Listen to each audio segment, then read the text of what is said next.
Welcome to the DGD podcast. As always, Robert Reynolds, Kobe Pierce, Juan Daniels, and a special guest today. Obviously, it is Veterans Day.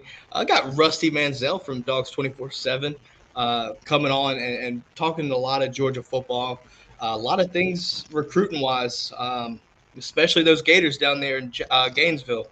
Some midnight news, if you will. But first off, just want to take a shout out here to all the veterans and active duty. Happy Veterans Day. And listen, thank you for the support. Thank you for the things that you do. Service doesn't go. There's more than just a service, a sacrifice, things like that. So we appreciate every single one of you, veterans and active duty, for that. So with that being said, Rusty, welcome to the show, sir. How are you?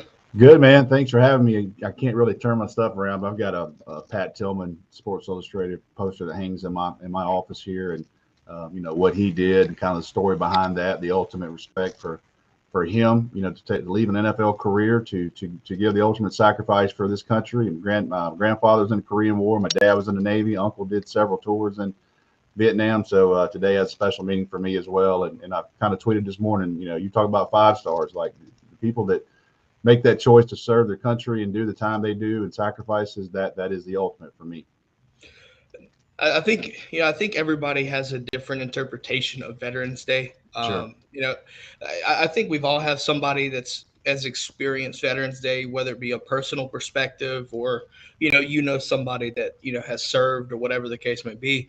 But I wanted to ask the question for all of us here. What does Veterans Day mean for you specifically? What does that mean? Rusty, as a guest, I'll ask you, and then we'll pass this around. What does Veterans Day mean for you?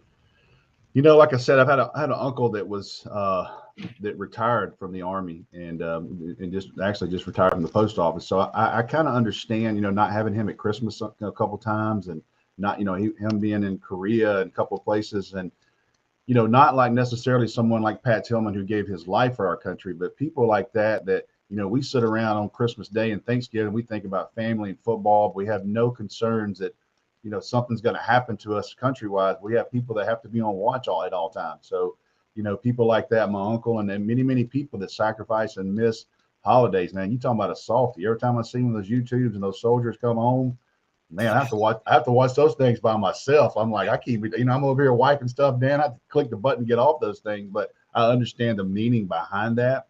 And, look, the military, it shapes you up and gets you buttoned up for life. So I'm a big proponent of people that look to go that avenue. Juan certainly knows a lot of people, especially from Buford, that played for service academies and in those places like that. You get the best of both worlds. To me, you get to play big time football, you get a great degree, structure for life, and it's a no-win situation. It's a win-win situation for me.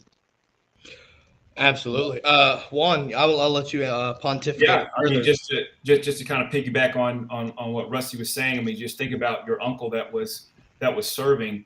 What people don't realize is how many people your uncle will never ever meet in his lifetime, but yet he's risking his life and he's fighting for people he'll never ever have an opportunity to meet. To me, that's what Veterans Days really means. That's what being a soldier is really just going with the expectation of paying the ultimate sacrifice for those that you love. But there are certain people that you'll never ever have an opportunity to meet. So for somebody to have that type of mindset and that mentality is the most unbelievable thing in the world. And it cannot be overlooked that somebody is willing to do that for people that they may not ever have an opportunity to even come across. Kobe, what do you think, sir? What does Veterans Day mean for you, Kobe Pierce?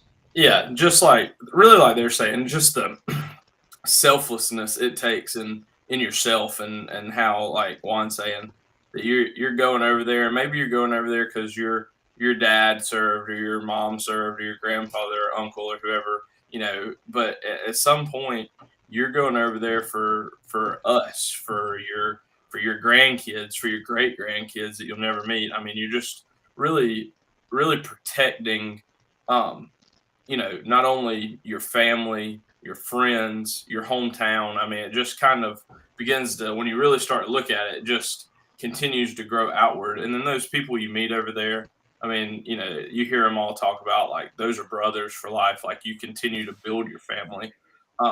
Just thankful that we can do things like this today, have a podcast in 4 different locations and all just be happy and know that we're safe. And that just means a lot to me and to everybody.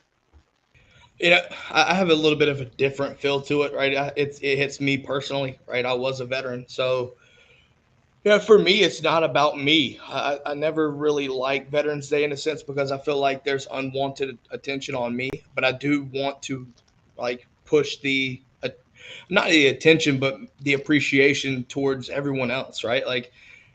For me, I came in a time where we volunteered, right? You volunteered to serve, right? There's people in Vietnam that got drafted, right? They couldn't help themselves. They were forced into it, right? So, I have a further appreciation or a deeper appreciation, if you will, for those people because, I made that choice for myself. Some people didn't have that luxury. Some people got forced into, mandatory service. So for me, obviously, like I said, I'm not one to really push on things like that. So, but I do understand what it means, right? There's a lot of sacrifice that goes into it.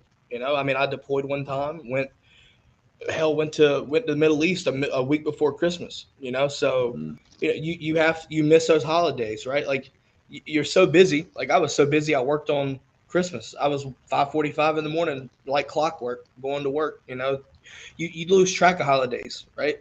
But then when you have a support system, whether it be back home or, even where you are there, it kind of helps you slow things down and really grasp the significance of what you're doing. So, you look at all these things, there's a lot of stories that come with it. I'm not going to lie.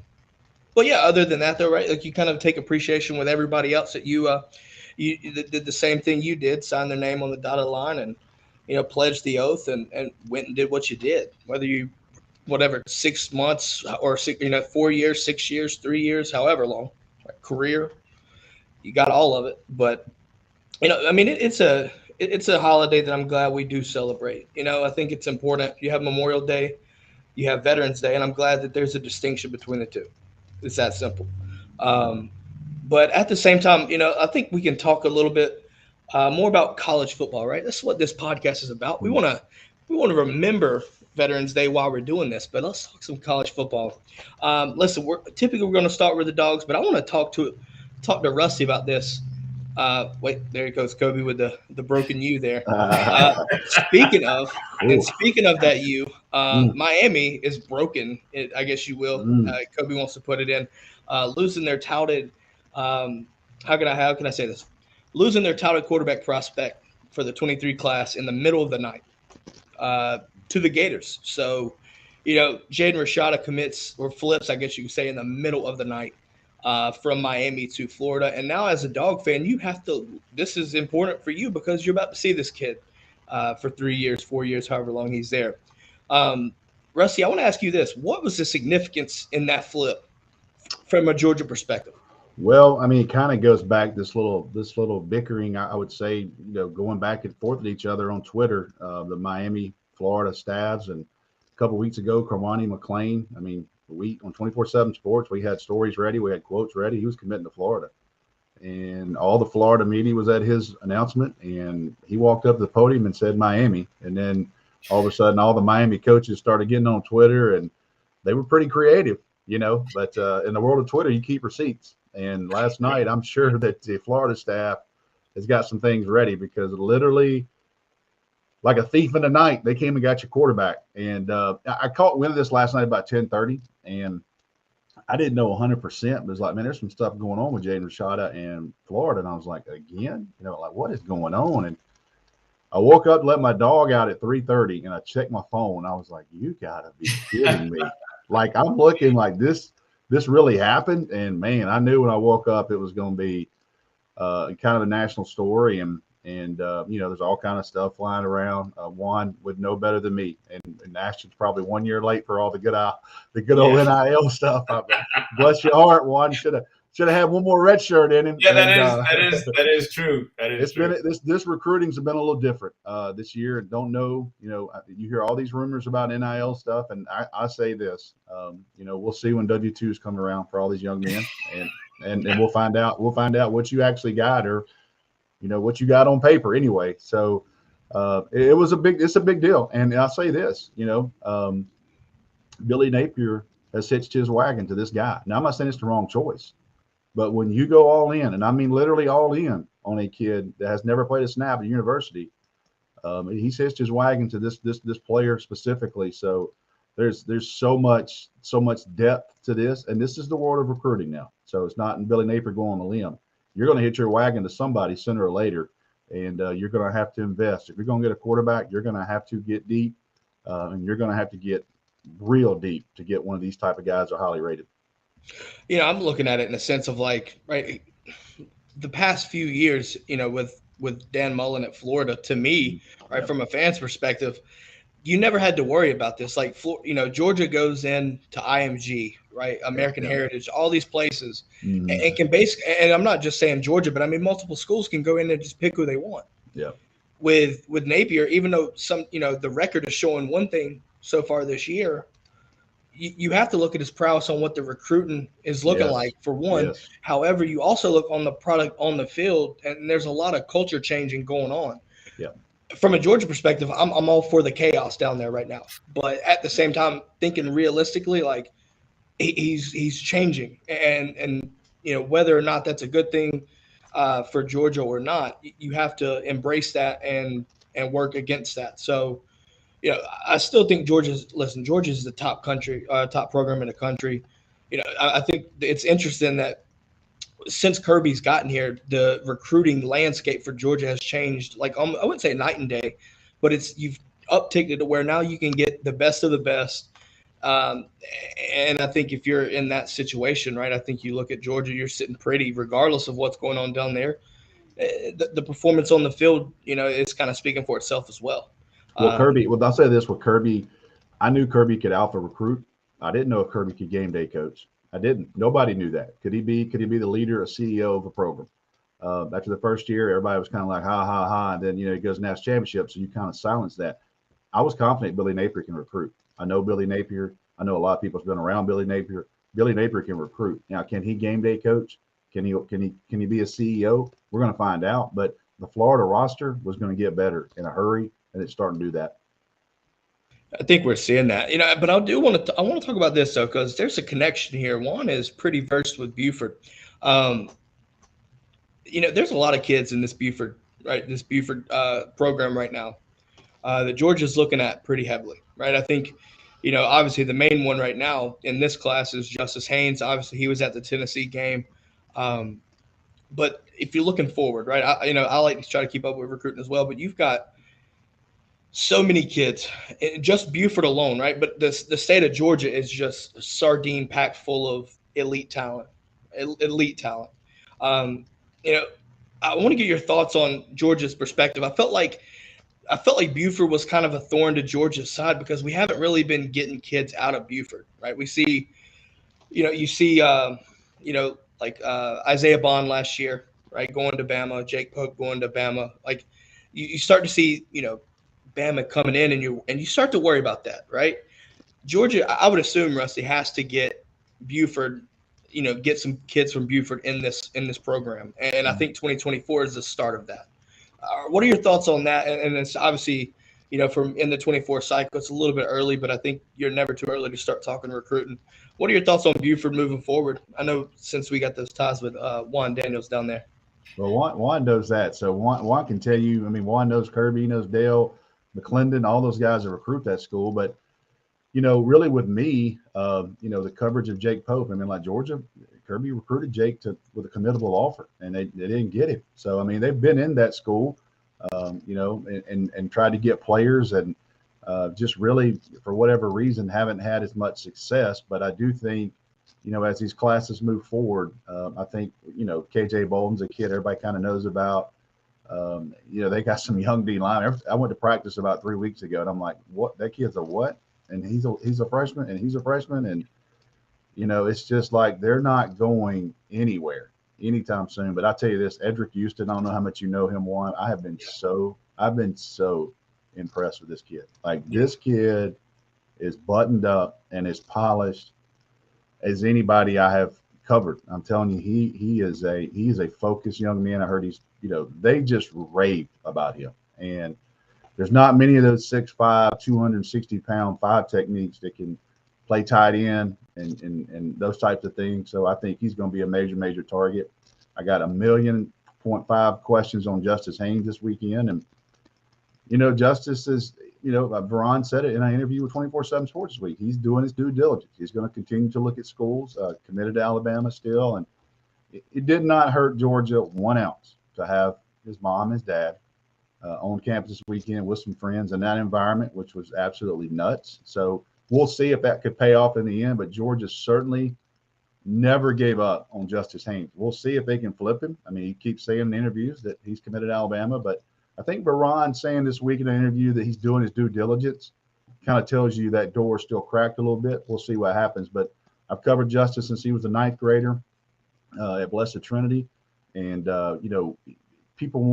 I'm very careful about people comparing people to Nick Chubb because I know Nick so well, spend so much time. This guy, I went to Cleveland a couple weeks ago and got a chance to see him play with his family. And Justice, off the field wise, training and how he prepares his body reminds me so much of Nick. Like this yoga he does and all this stuff. I'll never forget. Mike Bobo told me a story about Nick Chubb. I think they played Arkansas when Gurley got hurt or suspended or whatever that deal was, and they were planning on playing Nick Chubb like 20 plays. Well, he gets like 35 carries. Well, the next morning, the coaches are coming into the field house, coming into the indoor, and it's like 7 o'clock Sunday morning. They got back at like 1 a.m. and Nick Chubb's in there doing yoga with like 2 gallons of water, like getting his body recovered and getting ready for the next week. I mean, dudes like that are built different. Justice has a lot of that to him off the field to go with what type of package he has on the field.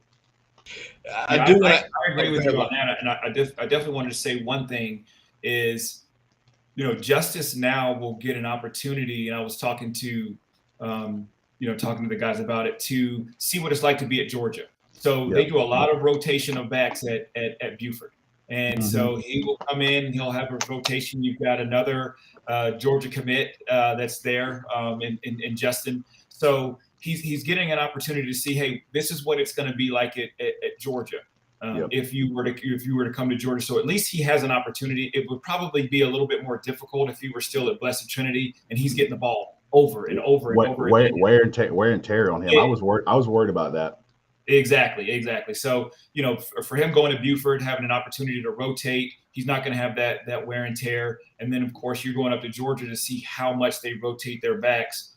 It's not going to be foreign to him as it would be if he were still at Blessed Trinity and he wanted to come in as a freshman or sophomore, be the starter and be the only guy. So that'll be something that's, kind of interesting in his decision-making as he goes down the line. So I want to take a quick break not a quick break, but like a pause for a second. Obviously, if you're not familiar with the Veterans Day shows, we also tie in donations to military foundations. This year being the Gary Sinise Foundation. So I just wanted to give a shout out to the JOGG for dropping a donation to the cause here. So I just wanted to give a shout out to that. So for those watching, there's a donation link that goes directly towards the Gary Sinise Foundation. That if you want to donate, it's not mandatory. If you would like to donate, look for the pinned comment up top, and you can donate that way. So as we see donations, we will try to call them out.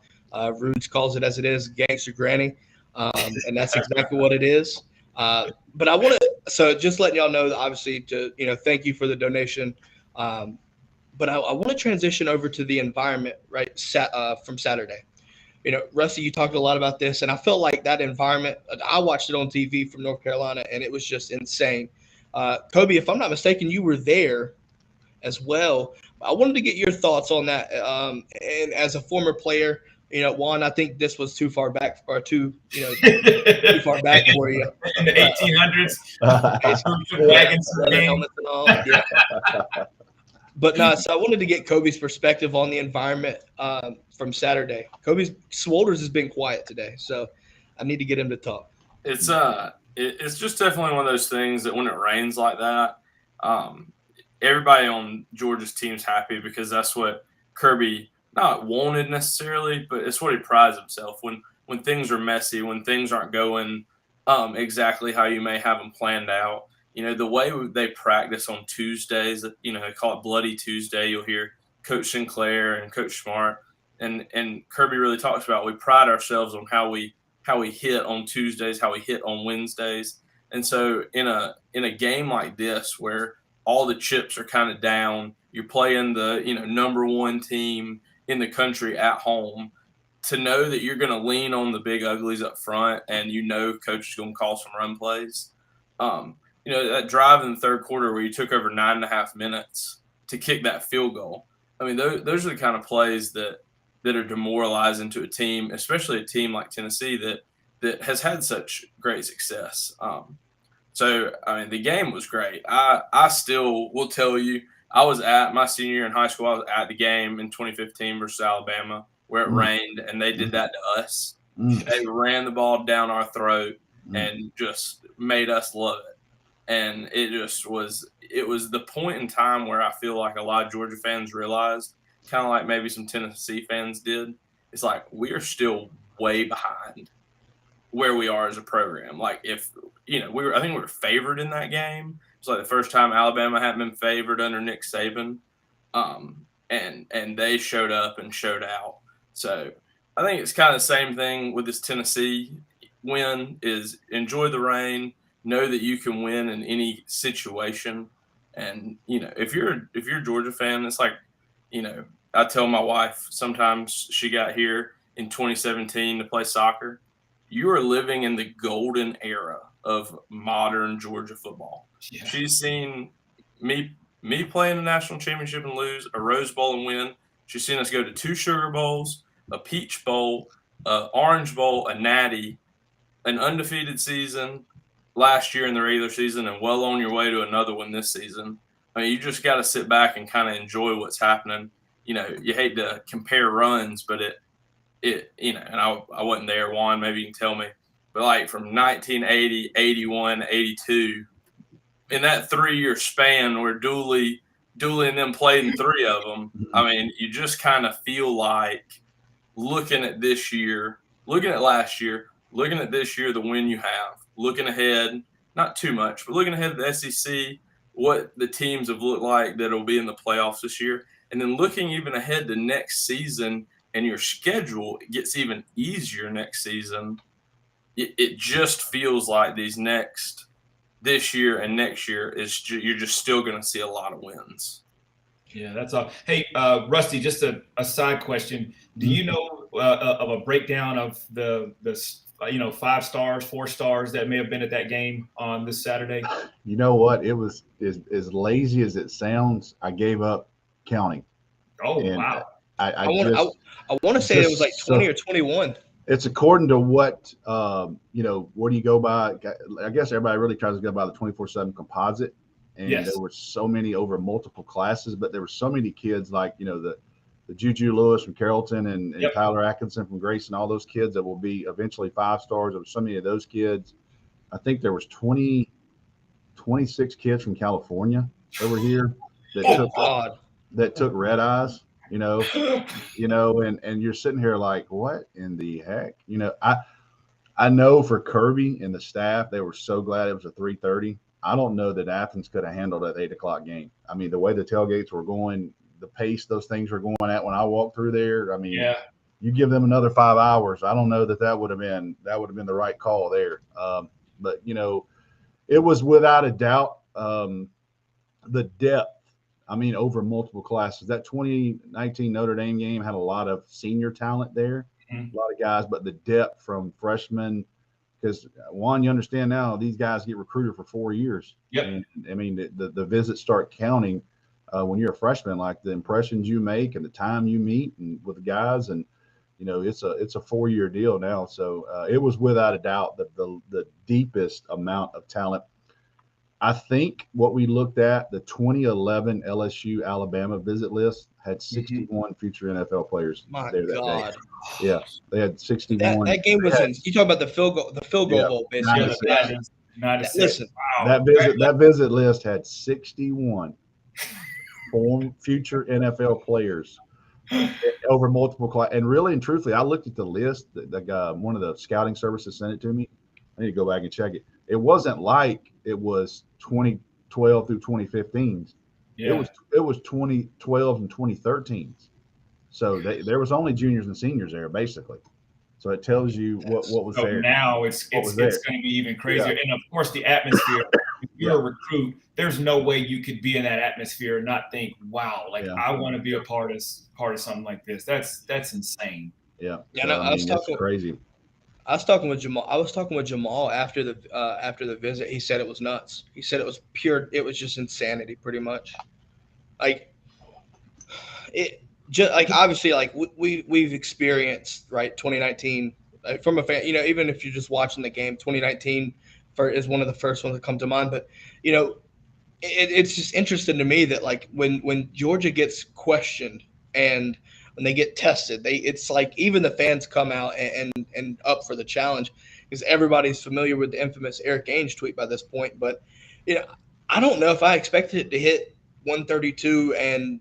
I think even unconfirmed at like 136 or something like that. Yeah, it's just nuts. It's just ridiculous to think that like that it could get that loud with an open, right? Because Sanford, the west end zone is open, so it's not like it's like a Tiger Stadium or Neyland or whatever where it's all closed in. Nah, Sanford's that open, so it was just interesting to see videos all over Twitter talking about 132 and it's sustained at 125 like I worked off of a flight line and I know what planes taking off sounds like. So the comparison there is basically a plane taking off, like with you being close by. So I heard what it's like for a matter of 30 seconds to a minute. I don't want to fathom that for 3 hours. So listen, I'm just saying that's stupid loud. I heard somebody this week say it was so loud the players couldn't hear Kirby hollering on the field. So that's loud. That's loud. That's loud when you can't hear Kirby on the field. So right. I thought that pretty much summed it up for me. No hot mics that week. Nope. Say Kirby got lucky at that point because I love how Kirby's infamous with the hot mics. The refs got to understand the situational awareness, man. Like if Kirby's around you, don't turn that damn mic on. Just don't do it. But in all seriousness, so like it was just one of those games where, for me as just watching it from home, it was just one of those things where like they came to play, and Georgia showed you exactly why they're number one team in the country. It's a beautiful thing to see. Now, Rusty, I have a question for you. Mm-hmm. So you obviously have a big high school playoff game tonight that you're calling, but there's something different to it. I want to ask you about. How long you've been doing this for a hot minute now, but I want to get your thoughts on your daughter here, right? Your daughter's actually getting into this as well. So I want to get your thoughts on what that's like, you calling the game and then her being involved as well. What's that like for you? Man, it's a blessing every week. I tell people all the time I had a parent, I'll say it. I had Kirby Smart's parent come up to me Saturday and his mom came up and she just said, I am so proud. And she is just beaming. And I'm thinking, man, I'm doing a good. She said, we watch every Friday night. So proud of your daughter.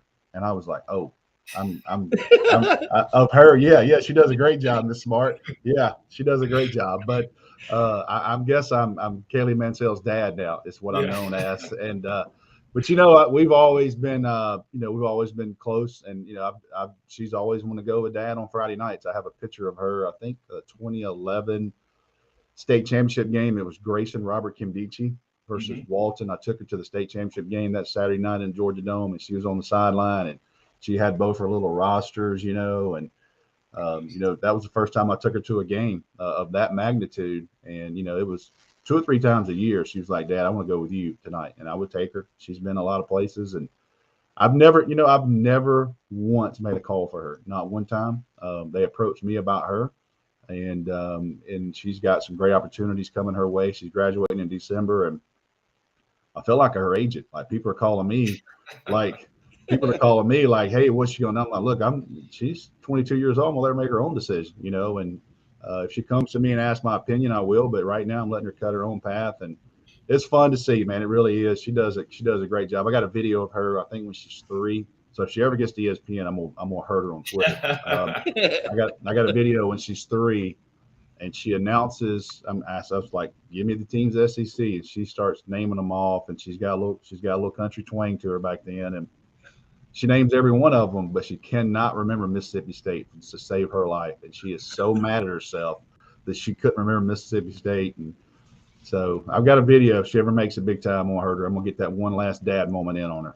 Yeah, that's an awesome story. It reminds you of Remember the Titans. Yeah, a lot of people say that. How she was so passionate about football, and so as you sit there and talk about it, it just seems like that's that situation where, again, you just have to be proud. I saw her when you guys came to Buford. She was set up on the track, and so I just think that's amazing, and you've done a great job.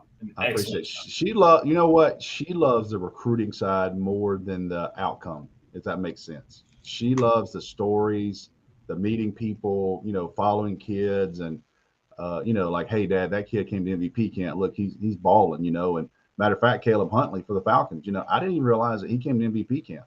And oh, wow. Yeah, and she sent me a thing the other night. She's like, hey, dude, you missed one. And I was like, had no idea he came. Like, I didn't even know. I didn't even remember. It came from Locust Grove. And I was like, didn't even know he was there, which is kind of a cool deal. But little things like that, she catches on. And so it's been fun. And, I'm excited for her. She just texted me yesterday. She's like, for Christmas Day, I need a camera. I need to be able to shoot in the dark. I'm able to shoot in stadiums, get it right. And I was like, yes, ma'am.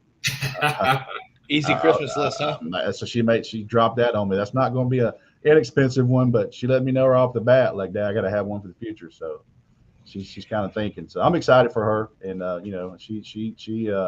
she was a hell of an athlete. That's what people, she was a great third baseman. She started every game. She was the Northwest Georgia Athlete of the Year.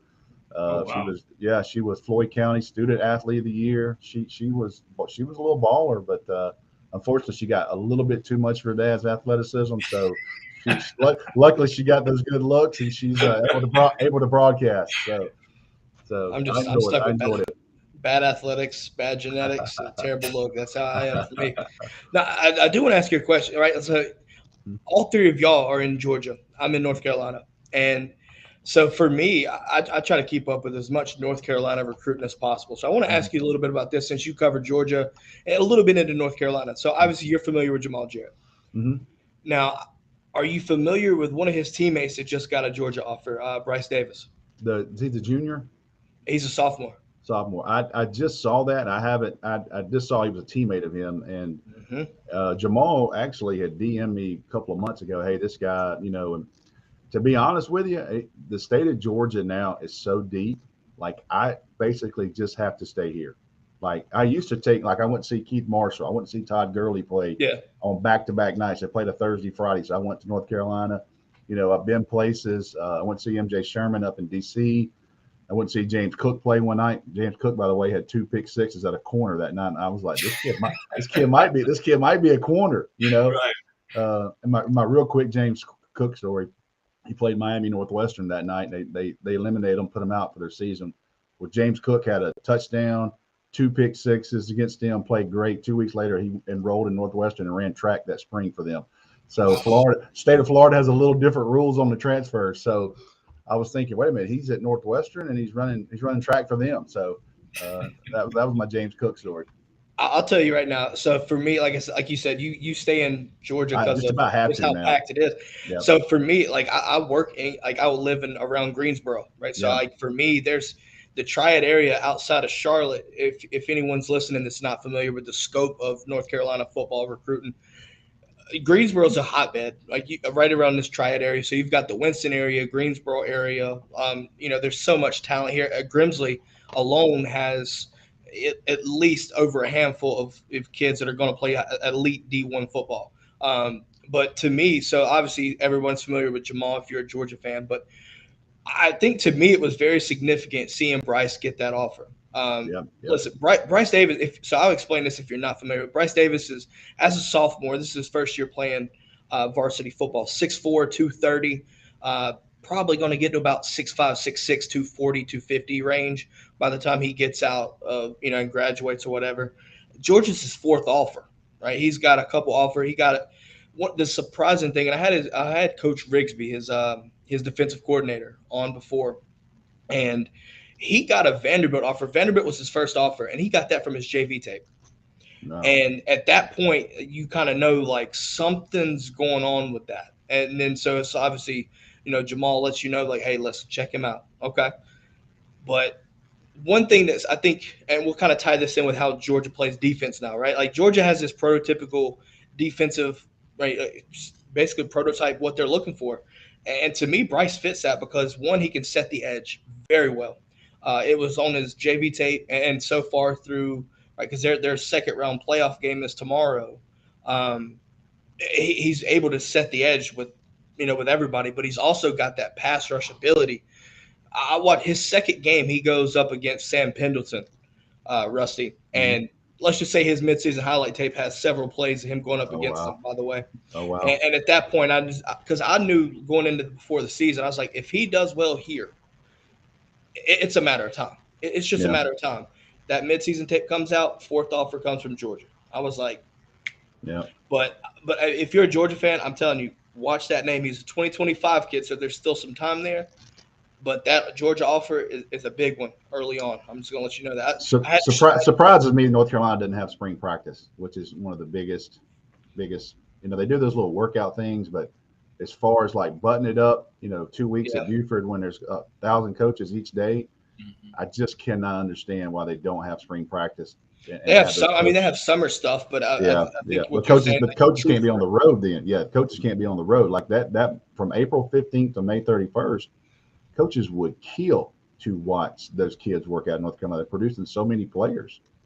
I went out to Grimsley several times, and just looking at it, there's so much talent. Like what I remember, Rusty, I graduated high school back in 2009, right?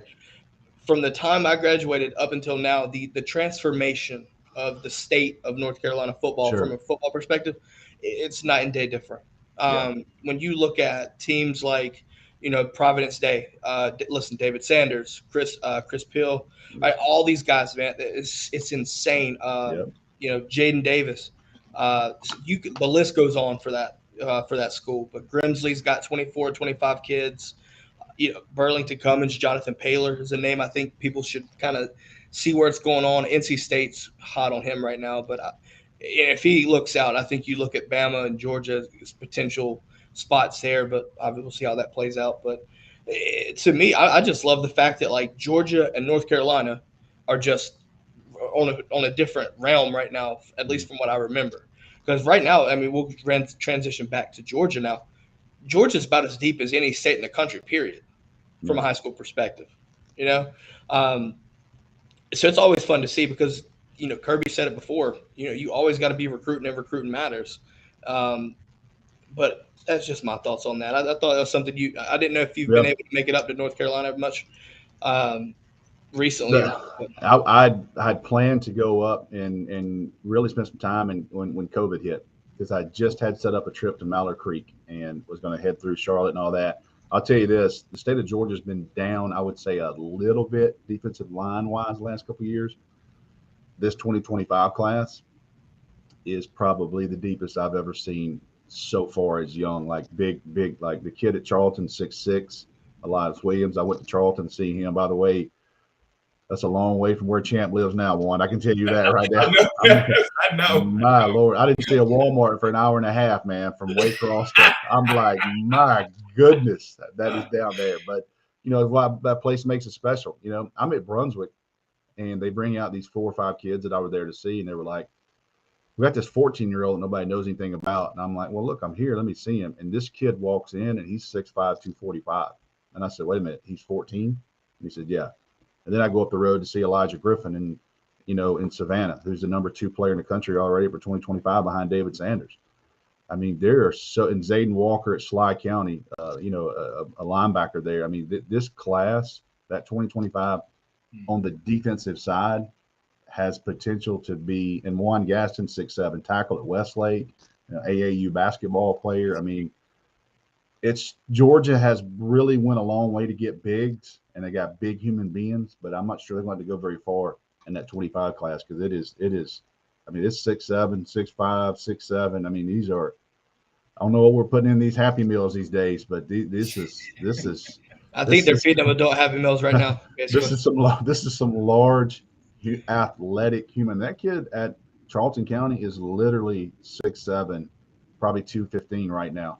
Tight end, defensive end. Yeah, he's 15 years old. That's a Todd Hartley special there, ain't it? Hartley's on. I think they're fighting over who wants to recruit him, Todd Hartley or Chidera. So we'll see. But he was up this weekend. He was at Georgia, Florida, and Jacksonville. He was able to go see the game. But he came up to Athens this weekend. I mean, he's already a 5-star on 24/7 Sports, that early ranking deal. So it's just crazy the depth of what that class could have in Georgia.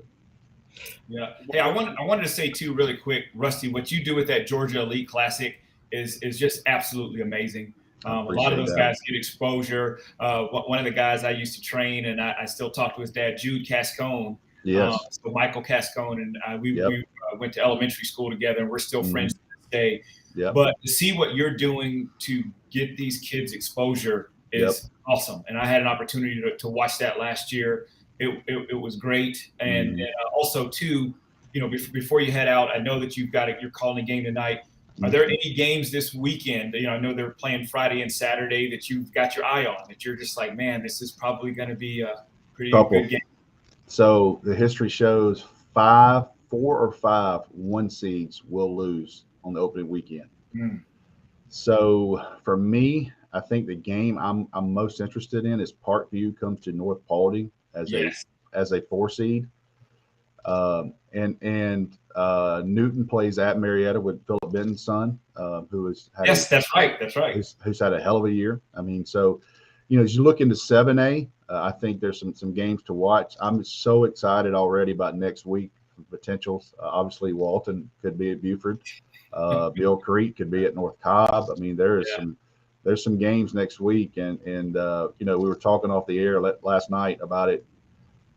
So the semifinal game, I don't want to do this to Coach App, but man, if Buford were to go to Colquitt, I would love to see that. To have Buford, traditional national powerhouse, go into nobody would do anything in Moultrie all week. That's what I heard. It would be a wrap. It would be a wrap. Literally, like, when you go there, it's crazy. The environment, those things. But I'm very excited about it, and I'll tell you this about Georgia Elite.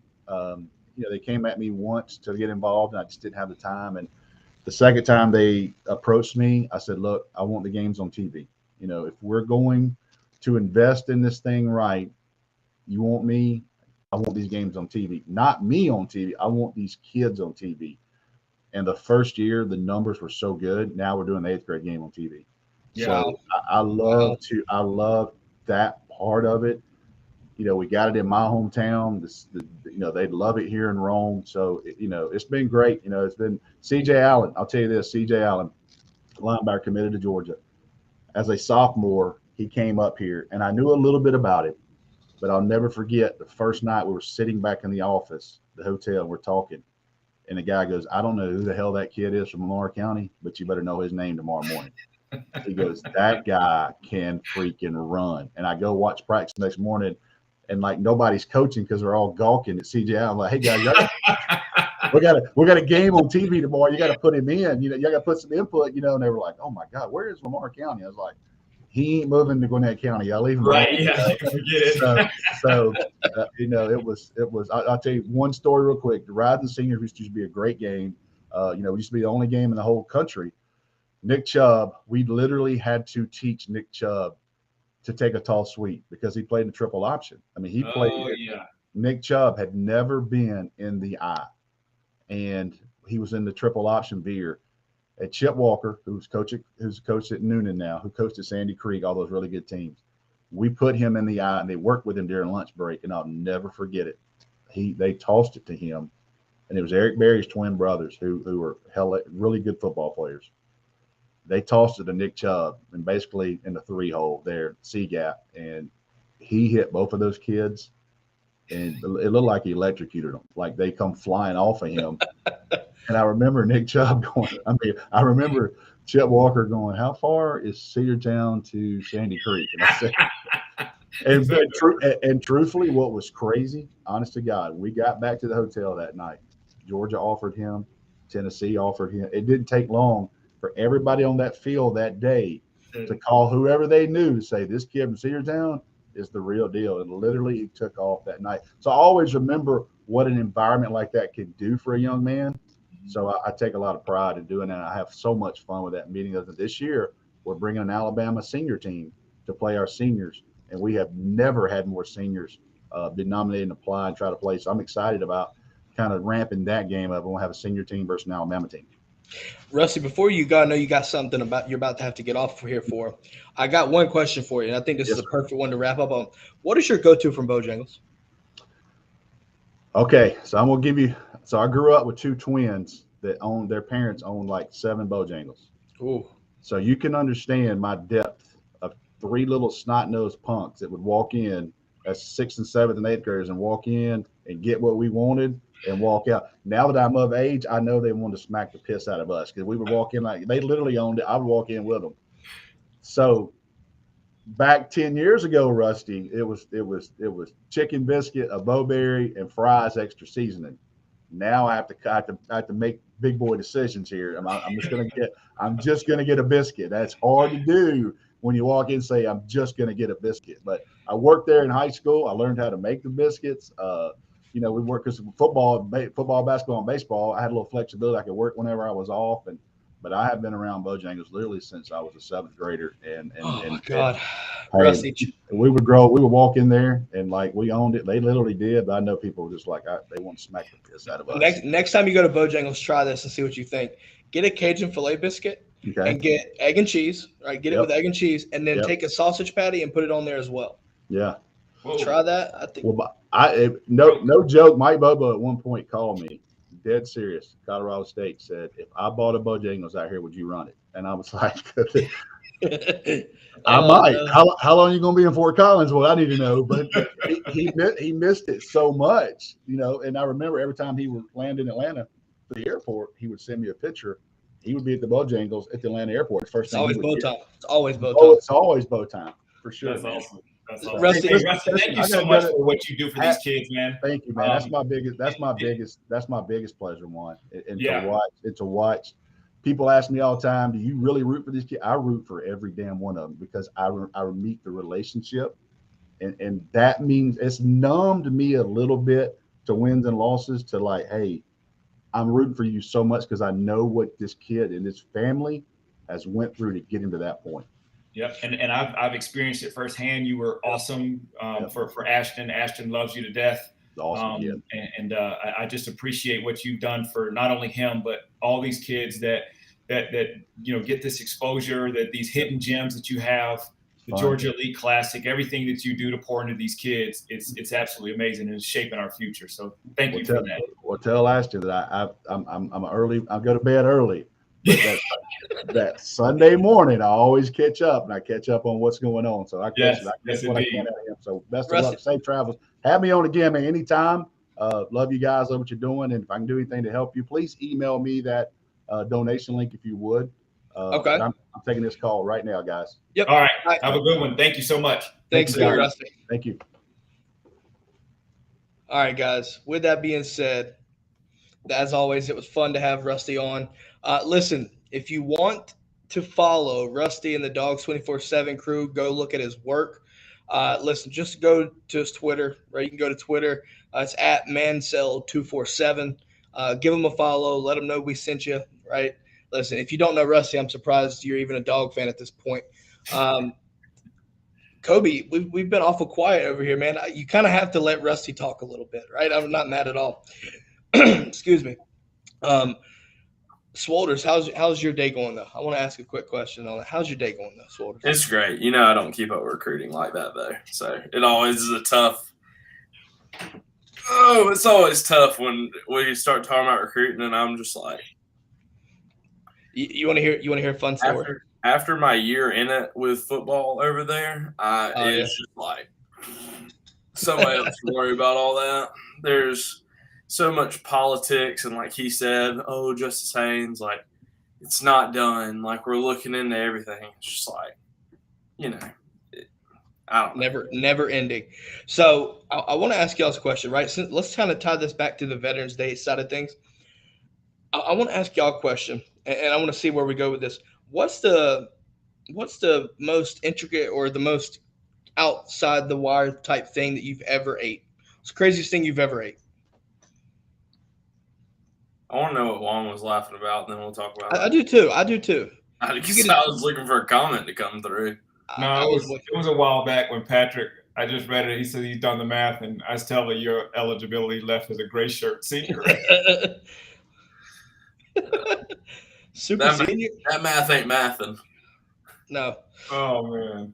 So, I was about to say, what's the craziest thing what's the craziest thing we've ever had here to eat?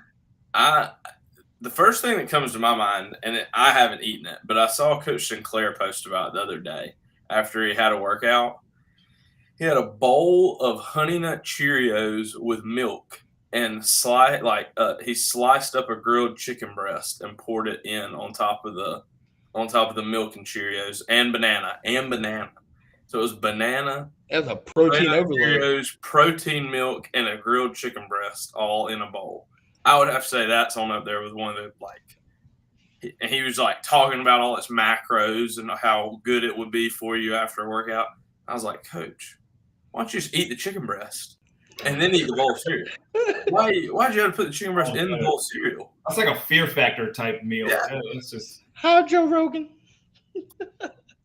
What's the craziest thing you've had, man? What's the craziest thing you've had to eat before? I would say fried gator tail bites or something like that in Panama City. That's about as far as it's going to go for me. I have a weak stomach. Man, since this is time, the reason why I asked is this time back to military. So I was on deployment when I was in Qatar. We went out to a minister's house, and they had like jet skis, like all types of entertainment, 4-wheelers, jet skis. Dude, stupid rich out there.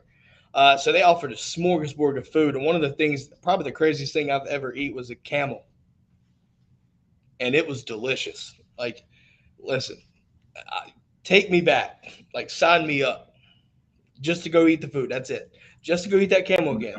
I'm gonna have to pass. Nah, hell no. Trust me. Did you eat the camel's hump? Like, what part of the camel do you eat? I don't know what they cooked. See, that would worry me. I don't know what they cooked. I think it was honestly yeah. So obviously, listen, that was back in 2014. So I'm trying to remember I want to say it kind of was off the hump a little bit. So I think that's what it was. Like I said, that was also 2014.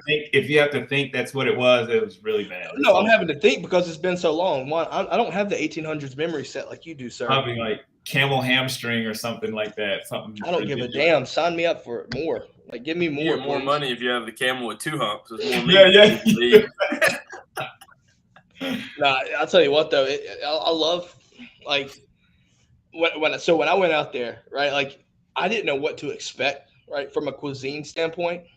So when I went in here, obviously I was going to be hungry, so I just had this mentality. I was like, I'm not going to look at any kind of name tag, like because they had like name stuff like that. I was like, I'm not going to do that. My mentality is if it smells good or it looks good, I'm just going to eat the shit. That's as simple as that. I'm just going to grab it and eat it. I don't know what it is. I'm just going to do it. So I had lamb and camel, and I don't even know what else. I really don't know. But I'm telling you, I ate good, though. I ate really good. That shit was good. That sounds like eating high school. Lamb all day. Sounds like eating high school lunch. Like, I don't know what this meat is. What that it's peach hot is. and I need it. Now, I'll tell you what, though. If anybody's curious on what it tastes like, listen, I'm not going to give you this cliche ass, it tastes like chicken, because it don't. But it kind of has that white, like a little white meat look to it. But they also seasoned it. It was cooked on some, like, I think it was like some saffron rice. It was sitting on top of that, and I guess it got cooked in with it. But so there was like the seasoning to it, and it wasn't gamey, right? Camel is not gamey, at least by the way it's cooked. And it had a little bit of spice to it because of the saffron rice soaking it up. I need you to calm down there. Hold on one moment. What? The hump. The hump is the most prized part of the camel to eat. It is the most tender and fattiest like it essentially is just a mound of fat with meat in it. That's what people like to eat. Shit, give it to me more. Give me more. I'll take it. I don't care. JOGG over here about to look like she's about to throw up on set. I don't give a damn. I'll take it again. I don't care. That was good. Yeah, no, that shit was good. But no, so I do have another thing. Yes, this is JOGG. Listen, this ain't Granny Smith's apple pie, okay? Just saying. Now, I do have, so are y'all familiar with MREs? Y'all heard about with them and know what they are? Yeah, watch that guy eat one every Monday on TikTok. Have you? So I'll tell you this. I've had too many experiences with MREs, and I feel like it varies by branch because like you'll hear different flavors and stuff, like different varieties from different branches. So I'm only going off the Air Force. Listen, if you were in the service and you had a different one, let me know. I need, before I preface this, I need to let me know, like, what was your favorite, what was your least favorite? Because I'm gonna give you mine. So my favorite was the vegetarian tortellini, and what it was basically just pasta and sauce, and that's all it was, and that shit was delicious. But I'll tell you right now, the best part about it though was the candy that came with that shit. Like when we were out in basic training, so we're 6 weeks in, and all you've had is like defact food, and like you're just 5 minutes to eat it. So you're sitting there going, you're sitting there fiending. You sit there and you actually get to eat the candy that comes in with it. My God, dude! Snickers bar got tore up. Peanut M&Ms got tore the hell up. Like, but the vegetarian tortellini was the chef's kiss, if you will, for me. But the one that you never wanted to get close to, and I felt sorry for the people that did, was that fucking omelet. They have an egg omelet one, and I'm telling you right now, I wouldn't feed that to my worst enemy. I would not feed it to my worst enemy. I wouldn't feed it to Dan Mullen. I was about to say that. I was about to say, I don't know. I might watch Dan Mullen eat it. No, I have to. No, hell no. Brian Harsin. Would you give it to Brian Harsin? No, he got too much. He got too much money on his plate. No, he's straight. I wouldn't do that. No, it's just disgusting. Just disgusting. All right, JOGG says camel hump, camel whatever, they're not on the menu. I'm making that pistachio fluff and pecan pie. Is it it's pecan? I should say pecan pie and all the good stuff. That's a Georgia special. I'm making sausage and apple stuffing. Oh my God. It's pecan pie, just for the record. Pecan.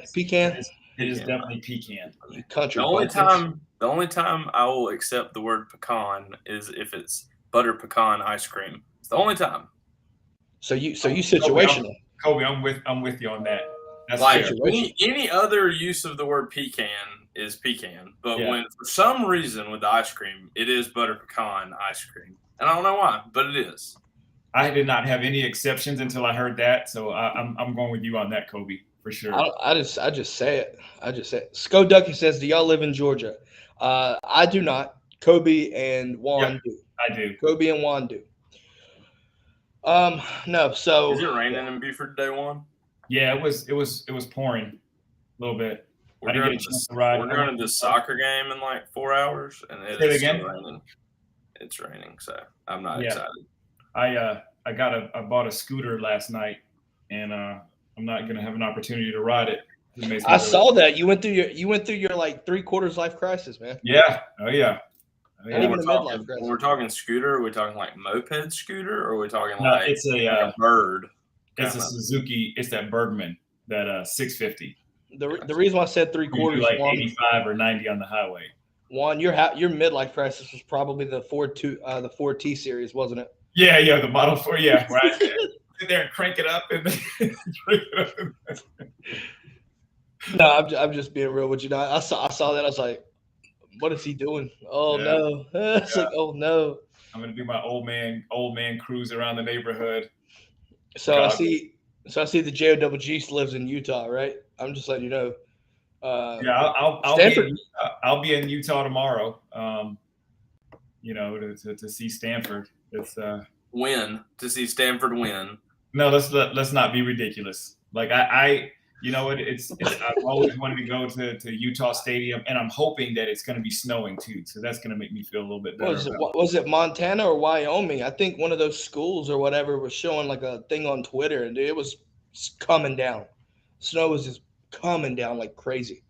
Yeah, that would have been a dream of mine to play in some snow. I think that would have been cool. Well, speaking of, I know we obviously listen. If you're not familiar, we had our preview show Wednesday, but it's going to be cold in Starkville. Cold. Like I want to say during the game, it's going to get like mid-30s. Yeah, it's going to be cold. Yeah. So that I'm telling you right now, and I kind of want to talk about this now that now that we have an extra show. I'll get to your story, Joel. I think that'll be a good story here. So looking at that game, right? I think that game sets up well for teams that don't want to get hit. And this, we don't think about this. Kobe, y'all played, so y'all probably get this, even though it's a little bit different. Well, Kobe, you played under Kirby, so you probably get where this is going. His physicality and comfortable with being physical is going to pay dividends Saturday because it's colder. I think Georgia's like the only team that might not really get impacted by playing in the cold weather in a sense of physicality, because there's if you've played in the cold, you know that it hurts to get fucking tackled in the cold. Oh, it's awful. Yeah, it hurts. So, yeah, I think Georgia's going to be just fine. Just fine. The cold just sucks, though. It really does. It's awful. It's bad. No, I don't think I've ever been colder than when we played Kentucky my senior year, and it rained the whole time, and it was like 40. Oh, that game was miserable. 46. Dude, that game was outside. Miserable to watch. It was like we were less than 10 degrees away from it being snowing, but instead it had rained like all day Friday, and it rained all day Saturday, and it was 46, 45 degrees most of the day, and it was a night game too. It was a 7:00 kick. It was cold. Yeah. So Joel wants me to tell the story since it's military time. What's the farthest y'all traveled? Like, is it just continental U.S. or? No, I've been to Europe. Okay, so you've been across the pond, so you get this. Just continental. So you're familiar. Well, so like for me, right? So when I deployed, right, and I was coming back. This just shows you like just how miserable this shit is. Like, so you out process, right? You go through this out processing checklist and everything, basically to leave the base, right? So the night before I'm getting ready to come back home. It's been 8 months. Like I said, I got on my deployment a week before Christmas, and it's now almost August. So I'm sitting there looking at it in a sense where like I'm just ready to get the fuck home. The night before, I have been in the same room for months, and you're supposed to switch to what they call a transient room, and that doesn't happen to me. But for some reason, they do this the night before. So I have to out process my room to in process to a transient room for one night. So I do that or whatever, and then go to bed, get ready for the out processing, right? That's just the start of my process because it just gets worse. So you wake up, and as soon as you wake up, so the story of it is 2014. So over there, as soon as it hits sunlight, it's already 100 degrees. Like it shoots straight past 100 degrees at the brink of sunlight, right? It's basically 100 degrees overnight. So the sun just kicks up, but the humidity goes away. So it's like 120 that day. And you're in your full uniform walking around or driving around the base out processing. And that's an all-day thing. Like it's most all day. So you go through that. You're literally in your same uniform all day. You out process. You finally get done with it. Now you sit there and you wait. So you have to wait until like 11 p.m. to go to the terminal, the PAX terminal, to get ready to actually leave the base and leave the country. So I've been up since like 8 o'clock or 7 o'clock or something like that morning. Get to the PAX terminal at like 11 and go all night. Literally all night. Basically waiting for the rotator to come get us. So 8 o'clock in the morning comes. We finally get to the plane, right? Needless to say, you're still in the same uniform. So this is kind of a moment, but we take off. Everybody's cheering like a motherfucker. Been there 8 months. It's hot as shit. You're ready to go. Everybody's cheering when when the plane takes off. So we make a stop. We go in a couple hours and stop and pick up some more folks with I want to say like a 30-minute, 1 hour type layoff, maybe like a 2 hour layover. I think it was. Let everybody group and go. So then take a 4 hour flight up to Kuwait City. And now Kuwait City is right up near Iraq. Right? If y'all are familiar, when Saddam invaded Kuwait, that was the airport that Saddam had invaded. So you're sitting there, right? We're sitting there for 4 hours. 4 hours. So we, like I said, still in the same uniform. Then we go to Ireland. 6.5 hour flight with a 2 hour layover. If you ever go to Ireland, by the way, Juan, I don't know if you've been to Ireland. No, I'm not. Oh my God, dude, get you a Guinness, get you a true Guinness from Ireland. Oh my God, it's chef's kiss. It's almost black. If anybody likes beer and Guinness, it is almost black. So wait for a couple hours and then 7 hour flight across the pond to Baltimore. So I've been on 27 hours of flights and up all since 7 o'clock that morning, the day before. Get to Baltimore, freezing my ass off, and it's like 70 degrees at like 6:30, 7 o'clock in the morning, but I'm freezing my ass off. And then obviously from there, so basically for like 2 weeks after, when you stay out in the desert for so long, you're like, every time you shower, you're getting sand out of you. Like for 2 weeks, every time I showered, there would be sediment in the bottom of the tub. It makes you feel absolutely disgusting. Absolutely disgusting. But yeah, I never want to do an international flight like that again. I'm just gonna leave that there for you. But yeah, that was a long story for Joel. I think Joel passed out, went to sleep like old grandmas do. Juan got carried away too. I saw him too. Where did you go? You said you went to. I went over to Amsterdam. So red light district. What? Say that again. You said the red light district. Yeah, I didn't get a chance to go through the red light district, but no, I walked through it, but I didn't get a chance to. You didn't stop to partake. Yeah, I was over there playing in NFL Europe during the time. Rude. No, you don't, man. No, you don't.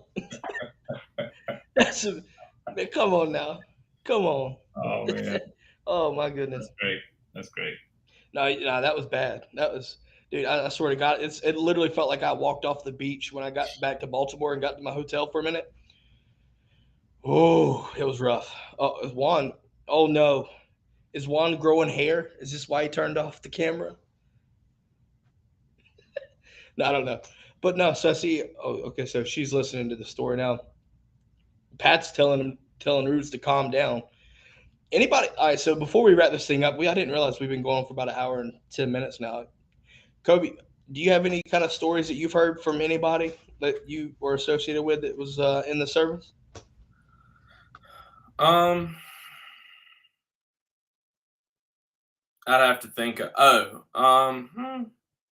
The only one I can think of is, I'm not sure. I'd have to think about who it was, but I had a buddy of mine who was with the Air Force as well.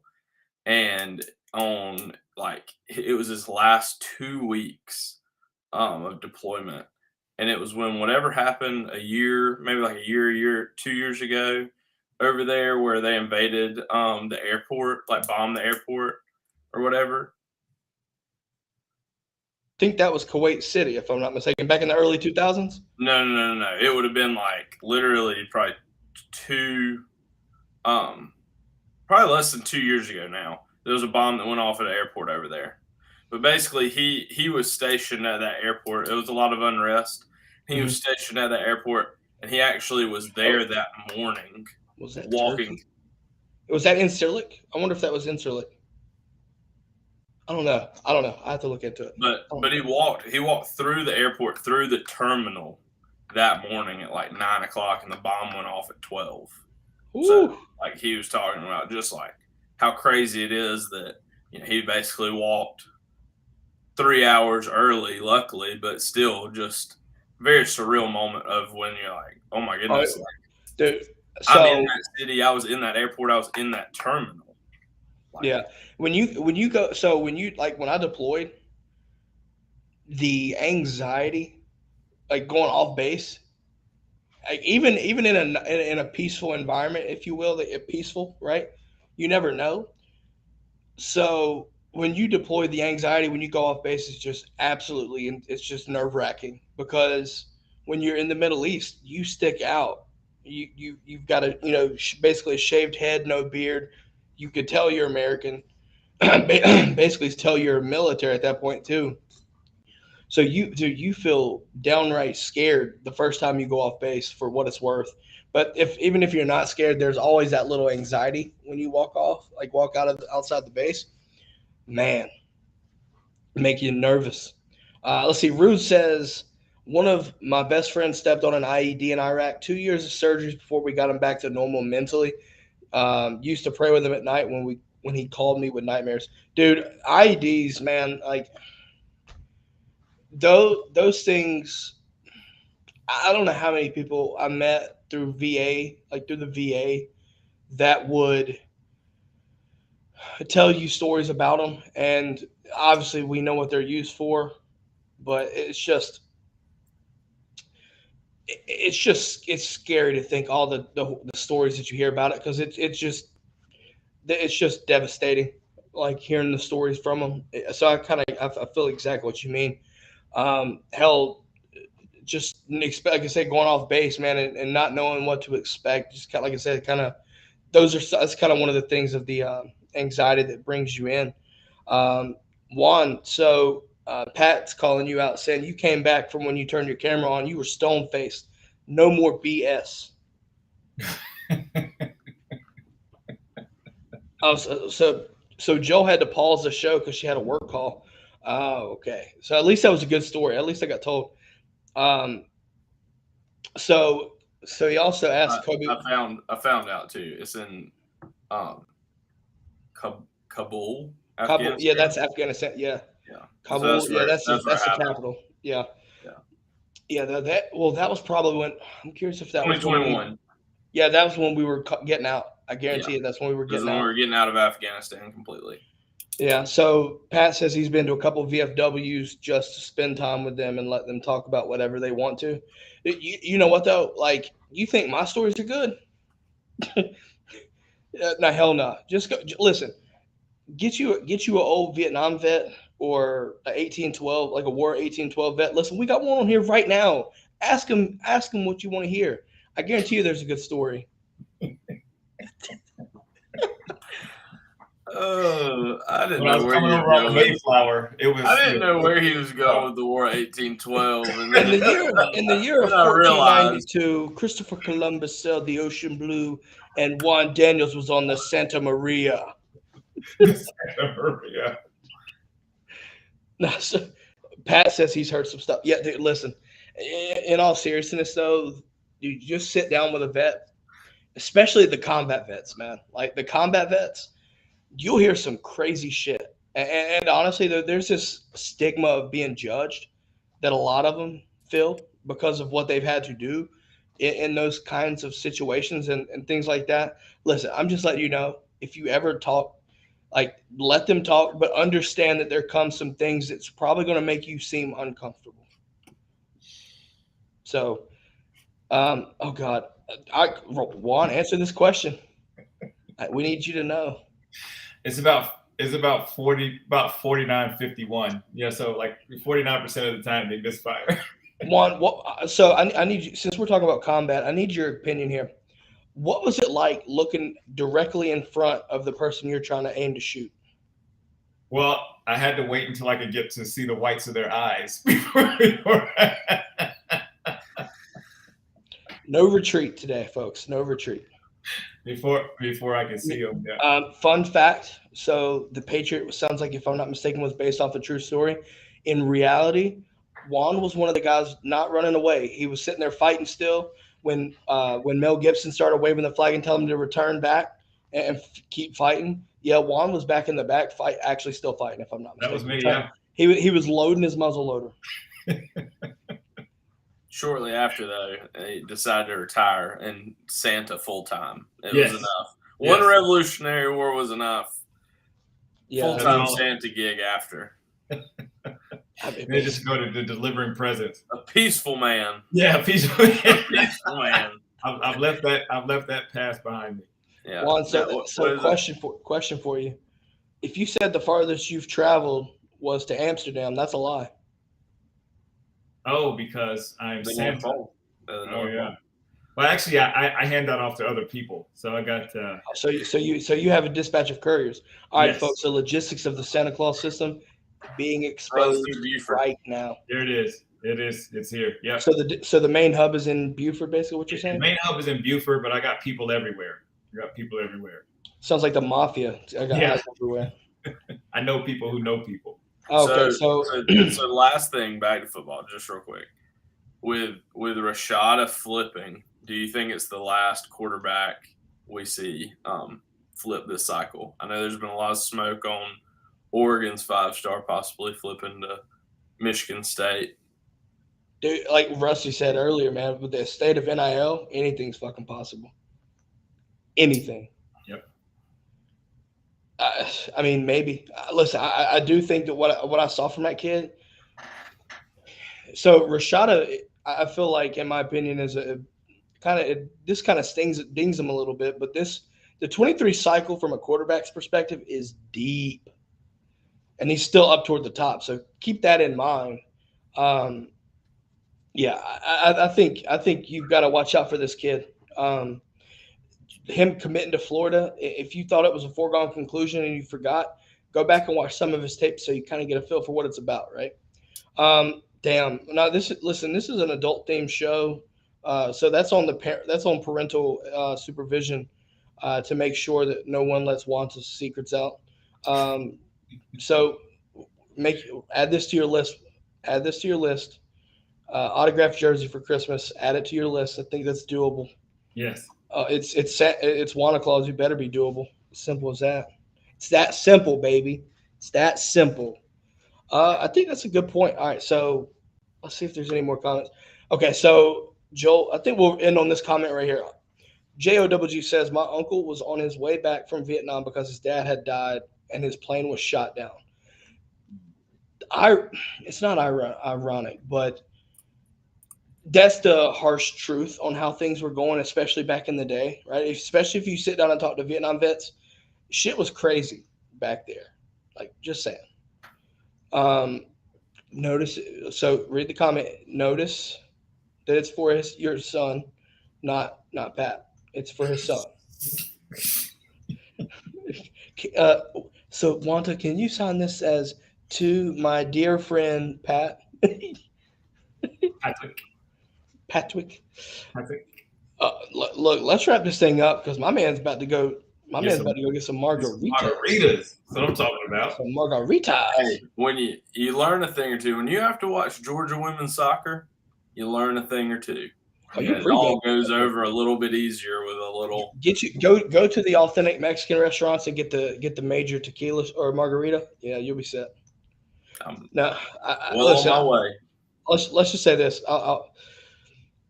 I would look back on it and I kind of regret what happened, but like, dude, when you're in the military, you feel like a professional drinker. That's all you do. Like, so margaritas, man, like,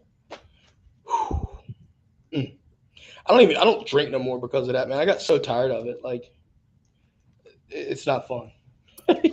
At least you gotta remember, I'm still young, so just gotta enjoy what you gotta enjoy, I guess. I don't know. You know, I heard Juan made his own because that's all they had to do. They had to make their own. Yeah. Do our own grapes and lemons and all that stuff. I had to make it from scratch. Did you get it from the Native Americans? Yeah. Okay. There you go. So there you go. You can ask for your lost shaker of salt. Say that 3 times fast. Anyways, excuse me. So I think this will be a perfect time to end it up. Listen, so obviously today's shows we went outside the wire, did a special show right for the calls for Veterans Day. Shout out to JOGG for making a donation. Right, the show donations can go to the Gary Sinise Foundation. We have a link that we'll provide in the show notes for those on YouTube, Twitter, everything. If you're watching, if you're listening. The description, right, the show description will have the link if you want to donate. It will stay open, so you can always donate if you would like to. But yeah, I just kind of want to touch back on and do something for the vets and the active duty folks, right? Listen, make sure that you understand there is a difference between Veterans Day and Memorial Day. Listen, all I ask, if you take anything away from all this nonsense, make sure that you understand those two holidays are different for exactly the right reasons. Okay, please. And the more that and I'll tell you this from a vet, if you go to a veteran, and listen, the best thing that you can do is say Happy, Veterans Day. If you take word of advice, don't say Happy Memorial Day to a veteran. I promise you. If you know they're a veteran, do not say Happy Memorial Day, but wish them as many times as you like on Veterans Day. If you don't have to know. I'm just letting you know. But with that being said, though, I think we're gonna wrap this thing up. Juan, it might be time for you to take a little quick nap. Yeah. For sure. My God. Did you see the definition there? See y'all Monday. Absolutely. Y'all have a good one. All of you out there will probably score as many touchdowns as Miami this weekend. Like, that's not good. That means you're not scoring whatsoever.